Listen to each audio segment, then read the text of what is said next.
Hey everybody, it's Kevin from 3D Printed Props, and in today's video, we are going to be painting this incredible statue by an amazing artist. I cannot wait to talk more about this.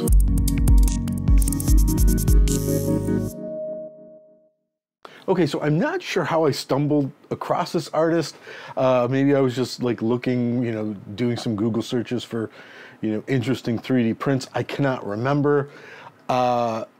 But I came across this artist. His name is Paul Braddock. He has his own site. Of course, the links are below. He's got his own website. He's got a portion of a site over on ArtStation, which is a really great area to go if you want to check out some really cool artists and some resources. But I saw his work, and it just was so different. So this is a Crustacean Seaborn, or the Crabman that he did, and I just love this thing. The pose, such a creepy character. The other thing I loved about it is I knew it was going to be really fun and interesting to paint, because I looked at a bunch of different references for crabs and picked, a bluish green crab, and I knew I was going to get to like layer colors over and work with the texture of the model, and it was just so much fun. And it's one of those models like the first blade that I painted. You could see that video, one of these corners, where as you're working on it, it doesn't look that hot, but as you build the layers up and you build up the textures and you separate shapes, you really it really starts to take shape. And I think this one was pretty successful. Again, I love it. He has got some really, really cool models. I've bought, I think, all of his, and I'm working on printing, and then we'll paint those as we go along. Again, his information is below. Let's go ahead behind the fake wall, and I'm going to show you how I painted and put this guy together and worked on this base, because it's a 3D printed base, but I really embellished it quite a bit to really make the model come more to life. Okay, so this doesn't come in a ton of parts, but I decided to print it big because I love the pose in this, and I thought it'd be a lot more creepy and imposing. So there's some great details in here. The body just, it's got these little bumps and grooves that I know is going to just look great with the paint on it, but we do need to do a little bit of sanding from support, lines here. But again, just really looking cool. Look at that face. I love it. Now, sanding wise, standard sanding 220, 320, and 400. I show this in some other videos. I'll link to a playlist in the description and above.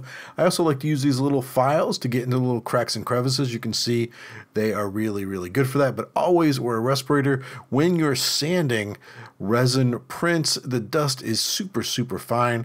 Now, in something like this where there's a lot of detail, you don't want to go too crazy because you're going to get rid of all those little bumps and things, but you're going to have to do a little bit of work. Here I had a support fail, and I found this new stuff I love, this U-Paul putty.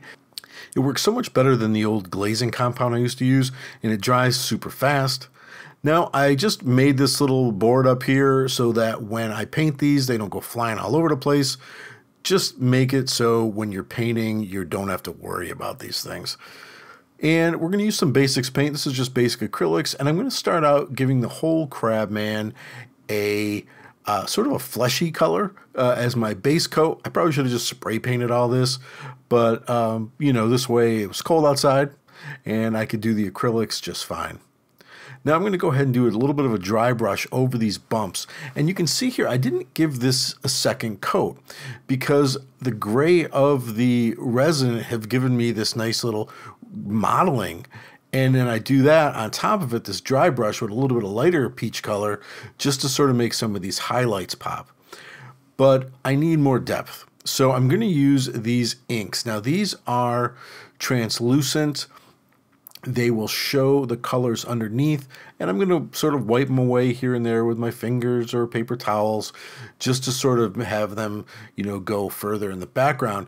And you can see you can build it up to have some of the areas be like more and more red, and then wipe a little bit away, but you can still see that tone underneath it. And this is how, in looking at different resources and different reference pictures online, you know, a crab sort of had this, you know, modeled effect with a bunch of different layers. Now you might be terrified right now. What is he doing? One of this color scheme that I want to add to this was this sort of bluish green, blackish color. So again, these are using those Vallejo inks so you can see the tones underneath them. And I'm just sort of washing it on and then taking a paper towel and blotting it away to give it more of a sort of a natural look. If you used a brush, it would look brushed on. And you could see now, look at all the different color variations going on here. And I knew I wanted it to be also really super dark with this color in some spots, so I just sort of kept going over certain areas that I knew I wanted to be really darker, but still actually show some of the colors underneath.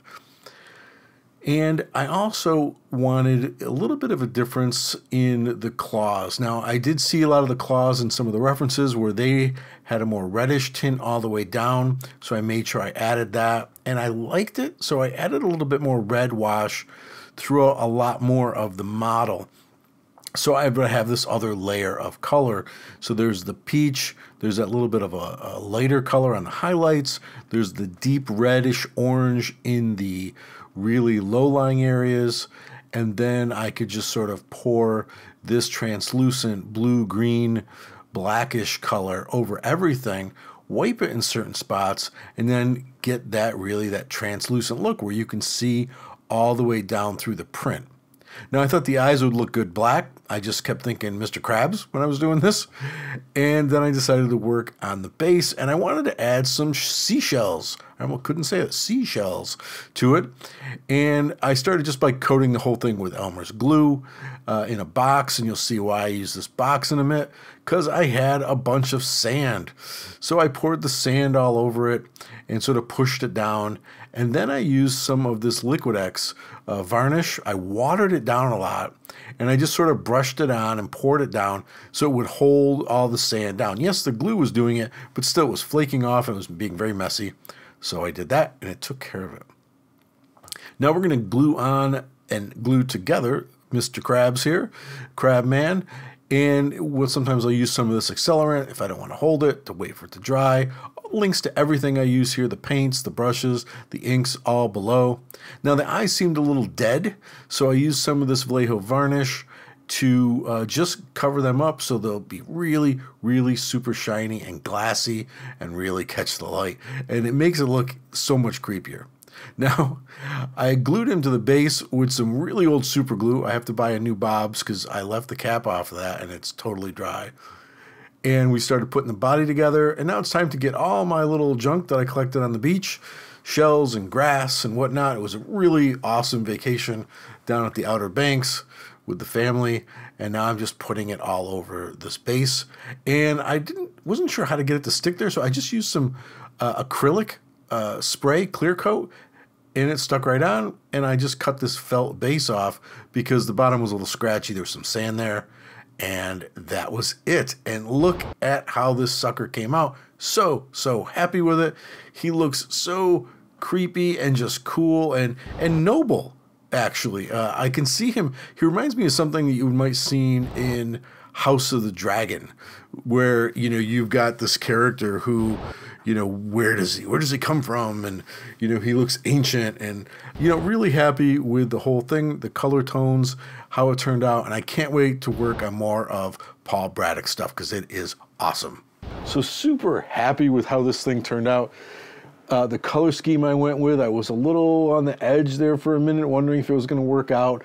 But again, you've got to keep working when you're building layers like this, when you're working with textures, and you will come to find that you're going to hit your stride with it, and you're going to start making it look like the way you want it to look.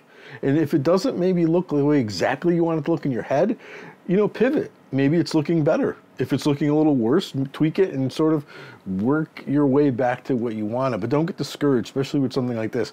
Have fun with it.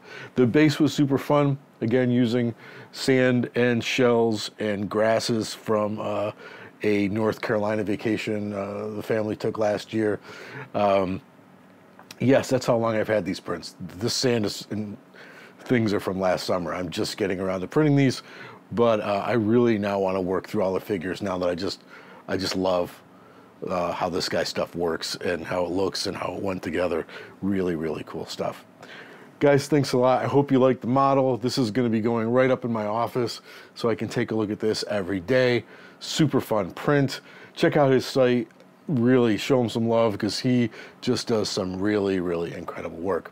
All right, guys, thanks a lot for watching. I really appreciate it, and I'll see you in the next video.